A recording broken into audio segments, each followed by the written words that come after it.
c'est insupportable de voir ça. Si tu as un peu de pouvoir dans le gouvernement, que ferais-tu immédiatement? Arrêter l'immigration non blanche, noire et maghrébine, c'est une évidence. Qui, qui, qui peut dire le contraire? Comment on peut voir plus de 120 QI et vouloir des Noirs et des Arabes dans ce pays? C'est juste impossible. Enfin, soyons sérieux. Salut à tous, comment allez-vous? J'espère que vous allez bien et que tout se passe pour le mieux pour vous dans votre vie, peu importe le domaine. Alors, j'avais envie de faire une petite vidéo avec vous, pas récapitulatif, mais une petite vidéo parce que je suis allé voir le film Fanon et d'ailleurs, je vous recommande d'aller le voir.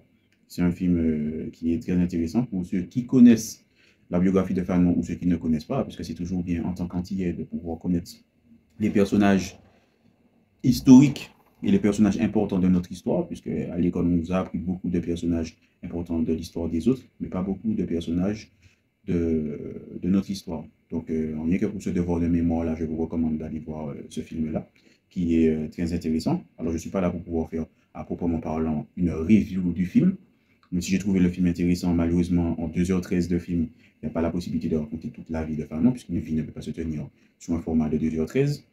Donc, c'est un film qui est essentiellement tourné sur la vie du docteur Fanon dans les années 50 et début des années 60 en Algérie et en Tunisie.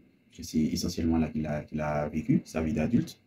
Et donc, le film est intéressant parce que les thématiques abordées sont des thématiques qui, en tant qu'antillais, de père et de mère et antillais vivant aux Antilles, quand on regarde la position, puisque le film, voilà, comme je vous ai dit, parle essentiellement de sa vie en Algérie, mais également en Tunisie, pendant la période où justement le pays était fortement occupé et colonisé par la France.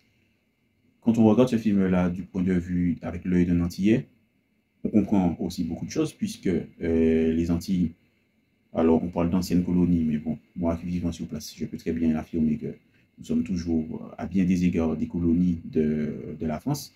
On comprend le discours, on comprend la souffrance, on comprend les thématiques qui sont abordées dans le film. Et on fait aussi un constat amer, qui est que à l'heure actuelle, nous sommes en 2025. Il n'y a pas beaucoup de choses qui ont changé sur la condition et on va dire la vision que France, je dirais la France blanche, a sur les Antilles, mais aussi sur l'Algérie, puisque c'est toujours une vision condescendante et une vision méprisante. Nous sommes méprisés, et heureusement pas par tous les Français, mais par une grande partie justement de l'hémicycle politique et de ceux qui font l'appui et le beau temps au niveau des lois et de toutes les instances en France. Nous sommes méprisés en tant que peuple, en tant que, en tant qu'il, en tant qu'entité. En fait, nous sommes méprisés en tant que tout. Et le plus gros mépris qu'il y a et qui est mis en valeur, déjà, même pas dans ce film, mais dans toute l'histoire, l'historique et le storytelling qu'il y a autour de ce film, c'est que déjà, premièrement, il y a une minorité de cinéma en France qui ont joué le jeu en diffusant le film Fanon dans leur salle. Sinon, la majorité des films, des cinémas en France, je parle en français hexagonal, n'ont pas trouvé l'intérêt de diffuser ce film-là, n'ont pas trouvé l'intérêt de les mettre dans leur programmation, parce qu'on en revient toujours à la même chose, on en revient toujours à la position de la France sur son passé colonial, passé ou présent, hein, vous le prendrez comme vous le souhaitez, mais justement, la France refuse de reconnaître ce passé colonial-là. Pire, la France n'accepte de parler de la colonisation et des colonies que pour pouvoir souligner les pseudo-effets positifs de la colonisation. Alors là, quand il s'agit de parler de ça, ils retrouvent la mémoire et ils vont parler, ils vont donner des exemples et tout. Mais dès qu'on va parler de la réalité et des souffrances, de toutes les exactions qu'ils ont faites et de toutes on va dire, les méchancetés, le mépris, la déshumanisation qu'ils ont eu sur certains peuples pour pouvoir les dominer, les asservir et les coloniser. Là, à ce moment-là, par contre, on dit de quoi vous me parlez? Il n'y a pas eu de colonisation. La colonisation, ça n'existe pas. Et c'est ce gros problème-là que j'ai et que beaucoup d'Antillais ont également. C'est voilà, que nous ne sommes pas déjà reconnus à notre juste valeur. Nous sommes exploités, mais surtout, quand il s'agit de reconnaître qu'ils ont fait du mal, qu'ils nous ont fait du mal à travers ce qu'ils ont fait à nos ancêtres et ce qu'ils ont fait à nos terres. Là, par contre, ça n'existe pas. Ça n'existe pas. Un petit peu comme, je dirais, ceux qui regardent les mangas, un petit peu comme le siècle oublié avec le gouvernement mondial dans One Piece. Ils préfèrent soit tuer les gens qui parlent trop, je parle dans One Piece, hein, ils préfèrent soit tuer les gens qui parlent trop, effacer l'histoire, qui fait à force d'effacer l'histoire et de modifier l'histoire, les gens ne savent même plus pourquoi ils se font la guerre, les gens ne savent même plus pourquoi ils se détestent, parce que les gens ne connaissent même pas leur histoire. Et ils préfèrent croire ce qui va être écrit dans les journaux, ce que le gouvernement mondial leur dira, plutôt que d'aller chercher par eux-mêmes. Et bien en fait, c'est un petit peu tout ça. Donc, à travers tout le storytelling autour du film, on va dire que ça prouve déjà le mépris que la France hexagonale a pour nous. Donc, partant de ce postulat-là, on comprend très bien que ce qui est décrit dans le film déplaît aux instances, même si je trouve qu'ils ont quand même été sur la retenue dans le film, parce qu'ils ont peut-être montré plus de choses, mais ça a été montré de façon crue, brutale, de façon subtile également, crue, brutale, mais je pense que c'est dommage le format, comme je l'ai dit, 2h13, c'est un peu plus compliqué de montrer beaucoup de choses, mais ça peut permettre de sensibiliser franchement sur le statut des colonies françaises, la certaine schizophrénie que ça a développée vers les peuples, enfin à travers les peuples de ces anciennes colonies-là, que ce soit algérienne ou antillaise. Parce que quand je parle de schizophrénie, il y a cette volonté de se venger, cette volonté de sortir de cette condition-là, mais il y a aussi cette volonté de rester en même temps dans cette condition-là, parce qu'on n'a connu que ça, et que dans un sens, il y a la France qui va nous apporter certaines choses et qu'on n'a connu que ça. Donc, on a peur de voler de nos propres ailes et d'aller voir justement jusqu'où nous, on peut aller avec nos propres forces. Donc, c'est pour ça que je parle de cette schizophrénie-là. Il y a tous les traumas qui ont été engendrés génération après génération après génération qui font que la situation, elle n'est pas simple.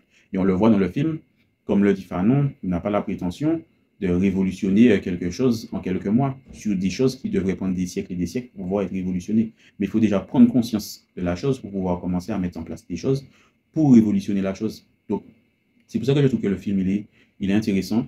Le jeu d'acteur, il est très bien, vraiment. Je n'ai pas vu les 2h13 passer, j'étais vraiment à fond focus sur le film. Alors, ceux qui cherchent un film d'action, c'est pas un film d'action, c'est un film historique. C'est un film, je dirais, autobiographique qui retrace la vie une partie de la vie de quelqu'un. Donc, ne vous attendez pas à avoir un thriller ou un film d'action, c'est vraiment pas ça. Et c'est quelque chose de bien plus profond que ça.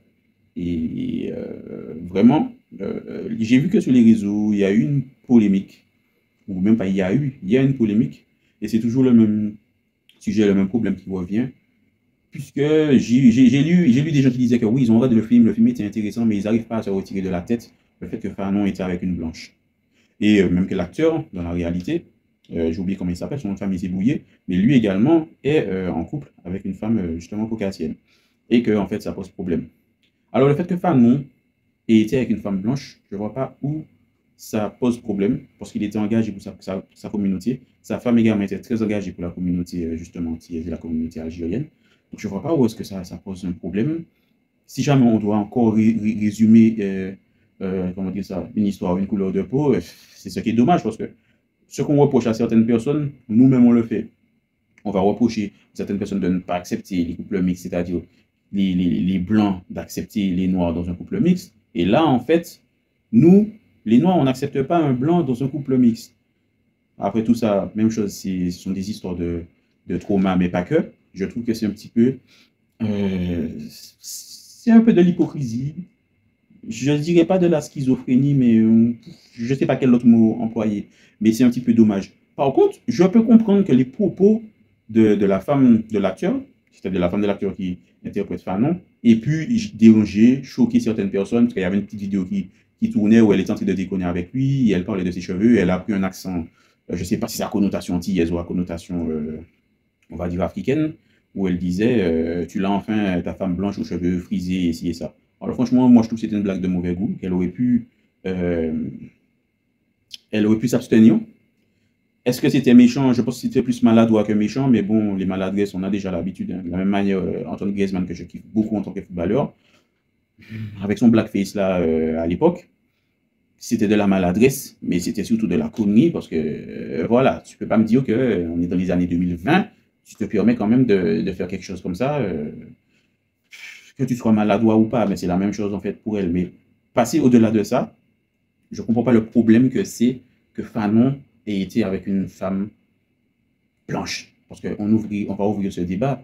C'est toujours homme noir contre femme noire. La femme noire qui va reprocher à l'homme noir d'être avec une femme blanche. On va reprocher aussi à la femme noire d'être avec un homme blanc. Mais je trouve que c'est un petit peu dommage, c'est de l'hypocrisie. Dernièrement, je parlais avec une amie qui me disait, ah, ça existe vraiment aux Antilles également, ailleurs qu'aux États-Unis. J'ai dit, ben oui, ça existe partout où il y aura une communauté noire. Où justement notre communauté, notre condition de noir nous sera rappelée perpétuellement. Et je trouve, pourquoi je parle d'hypocrisie, parce que c'est dresser l'homme noir contre la femme noire et dresser la femme noire contre l'homme noir. Et c'est toujours ce débat-là qu'il y a, cet affrontement-là qu'il y a entre nous, alors que justement on devrait être unis. Des fois, l'amour, on ne choisit pas. Alors, il y a bien des gens il y a bien des hommes noirs qui sont méprisants envers la femme noire, pour les raisons qu'ils ont, les raisons connes qu'ils ont. De la même manière qu'il y aura des femmes noires qui sont réfractaires aux hommes noirs et qui préfèrent aller avec des hommes blancs, pour les raisons connes qu'elles ont également. Cependant, l'amour arrive, l'amour frappe, et on ne choisit pas, en fait. Par exemple, ma meilleure amie est mariée avec un homme blanc, mon meilleur ami est marié avec une femme blanche. Moi, je suis avec ma compagne, elle est noire. Je ne vois pas il est où le problème. Alors, sous prétexte qu'ils sont avec des blancs, je devrais leur dire, ouais, mais vous vous rendez compte, vous êtes noir et vous avez décidé de faire votre vie avec des blancs, descendants on va dire des colons qui nous ont justement, qui nous ont fait souffrir ou qui nous font souffrir. C'est ça le problème, c'est perpétuer peut-être, je sais pas, une sorte de cycle de haine. Non, c'est pas ça. Le gars, il a été avec une blanche qui était très investie dans notre cause. Je vois pas il est où le problème. Et les gens, justement, pourquoi je parle de ça? Parce que les gens ont réduit le film à ça. Fanon, ouais, mais voilà, donneur de leçons, moralisateur et tout ce que vous voulez, mais il était avec une blanche. L'acteur qui incarne Fanon aussi est avec une blanche. Et voilà, donc c'est pas cohérent. D'où c'est pas cohérent, en fait? D'où c'est pas cohérent? Si par contre, tu es un homme noir qui est avec une femme blanche et que tu méprises ta communauté, tu méprises la femme noire, là je comprends, tu es un con. Ou si jamais tu es une femme noire et tu méprises ta communauté, voilà, au profit, voilà, peut-être de la communauté de ton mari, tu es une conne aussi. Mais là, il ne s'agit pas de ça. Il ne s'agit pas de ça. Et moi, ça me dérange beaucoup. Ça me dérange beaucoup. C'est comme l'hypocrisie de tous les programmes, justement, qui contribuent à nous sexualiser, nous, communautés noires, à nous infantiliser, ou on va dire, à véhiculer ce mythe-là des sauvages que nous serions. Toutes les émissions des Smash Or Pass, Pop de Balloon et tout ce qui s'ensuit, toutes les télé-réalités de ce style, ou bien les programmes comme ça, quel est le public, en fait, quelles sont les personnes qu'on voit dans ces programmes-là? Des personnes noires, en majorité. Il y a bien d'autres, voilà, mais des personnes noires avant tout, en majorité. Qui va venir s'afficher, qui vont se battre pendant que c'est filmé, qui vont mal parler, qui vont parler fort et tout ce qui s'ensuit. C'est la communauté noire. Donc ne soyons pas hypocrites. Commençons d'abord par justement nous regarder aussi en face et de ne pas donner l'heure à ces programmes. Qui est ces gens-là qui veulent faire leur programme? Faites. Et quand vous allez voir que ça n'attire pas, vous allez arrêter vos conneries. Le problème est que pourquoi ça continue? C'est parce que ça attire et qu'il y a des gens qui regardent.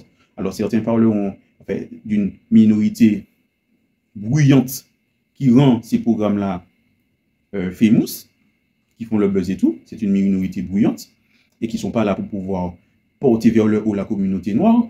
Mais il y a aussi une majorité silencieuse qui ne prend pas suffisamment position pour pouvoir faire taire ces programmes.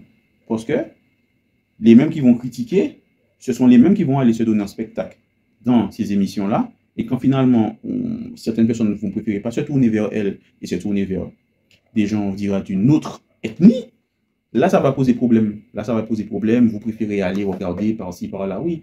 Si ce que vous vendez et ce que vous pouvez proposer à vos hommes ou à vos femmes, c'est ce que vous montrez dans ces programmes-là, c'est normal qu'ils n'iront pas avec vous. Donc, à ce moment-là, c'est pour ça que je parle de l'hypocrisie de notre communauté, de ce côté-là, parce qu'on sait très bien que ça, c'est néfaste à l'épanouissement, à l'élévation, je dirais, de notre communauté, puisque tout un chacun doit prendre conscience, de la même façon que Fanon, il a pris conscience de beaucoup de choses. Individuellement, nous devons prendre conscience que ce sont des petits détails comme ça qui, à la fin, vont faire pencher la balance d'un côté ou de l'autre, du bon côté, et ça peut très bien faire pencher du mauvais côté. Et pour l'instant, on est plus dans une situation où ça penche du mauvais côté que dans une situation où ça penche du bon côté. L'élévation, la prise de conscience de certaines choses, se renseigner sur son histoire. comprendre la société dans laquelle on vit, voir que justement, quand tu regardes Fanon et que tu sors dans la rue en 2025, tu te dis, mais putain, merde, en fait, le gars, il vivait dans les années 50. La situation, elle était déjà comme ça. Nous, on vit dans les années 2025, dans les années 2020, et la situation, en fait, elle est toujours pareille. Si la situation, elle est toujours pareille, c'est peut-être parce que nous, on n'a pas pris suffisamment conscience de certaines choses. Il faudrait peut-être qu'on en prenne conscience. Heureusement, je dirais que, comme je suis quelqu'un, j'aime beaucoup voilà, discuter, échanger, ma génération et les générations plus jeunes qui arrivent après ont plus cette conscience-là. Nos grands-parents, parents, oncles et tantes, et même des fois grands frères ou grandes sœurs, n'ont pas la prise de conscience de cela. Mais nous, qui arrivons, qui sommes déjà là, et ceux qui arrivent derrière, ils commencent à avoir cette prise de conscience sur bien des sujets problématiques aux Antilles, dans les autres communautés, on va dire noires, ou minorités ethniques, comme on dira. Mais là, je vais parler de la communauté noire parce que je suis issu de cette communauté-là. Il y a cette prise de conscience-là quand même. Le combat, il doit continuer. Là, on va dire la recherche de notre histoire doit aussi continuer. Rechercher son histoire, connaître son histoire, être au fait de son histoire, pour ne pas oublier son histoire, pour savoir où aller et où diriger nos enfants qui arrivent derrière. Ça, c'est important, c'est ce que je voulais évoquer avec vous dans ce sujet-là, parce que vraiment, c'est dur. Vraiment, vraiment, c'est dur parce que certaines personnes se permettent de dire tout et n'importe quoi sous couvert qu'ils sont français. Mais le rôle positif de la colonisation, je n'arrive toujours pas à l'assimiler et à l'accepter. On ne peut pas avoir fait souffrir, mon Dieu. On ne peut pas avoir fait souffrir mes ancêtres comme ça. Et venu me dire, oui, mais vous savez, il y a des effets positifs et tout ce qui s'en suit.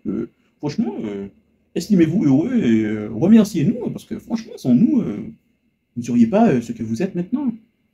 Sans nous, sans vous, on ne serait peut-être pas ce que nous sommes maintenant. Peut-être qu'on serait mieux, justement. Peut-être qu'on serait mieux. Voilà, c'était le mot de la fin. C'est tout ce que j'avais à dire pour cette petite vidéo, on va dire, à cœur ouvert. Franchement, j'ai profité de la sortie du film et du fait que j'ai vu le film qui m'a fait réfléchir sur pas mal de points pour pouvoir, on va dire, même chose à cœur ouvert, parler avec vous, échanger avec vous, que vous me donniez votre point de vue également, que vous soyez d'accord ou pas d'accord avec moi. Je ne prétends pas avoir la science infuse, je préviens toujours. C'est ma vision des choses, comment je vois, comment je perçois les choses qui font que je vais faire une vidéo pour pouvoir donner mon avis sur un sujet. Vous pouvez très bien ne pas être d'accord avec moi de A à Z, tant qu'on reste respectueux. Moi, je reste respectueux. On n'est pas respectueux, moi, je ne suis pas respectueux. C'est aussi simple que ça. Et voilà, l'échange est toujours le bienvenu, d'accord ou pas d'accord, tant que c'est dans la bienveillance et la recherche justement de compréhension. C'est ça qui est le plus important. Vous serez toujours les bienvenus pour pouvoir me donner votre avis. Sur ce sujet, c'était tout pour moi. Je vous donne rendez-vous pour une prochaine vidéo. Peace.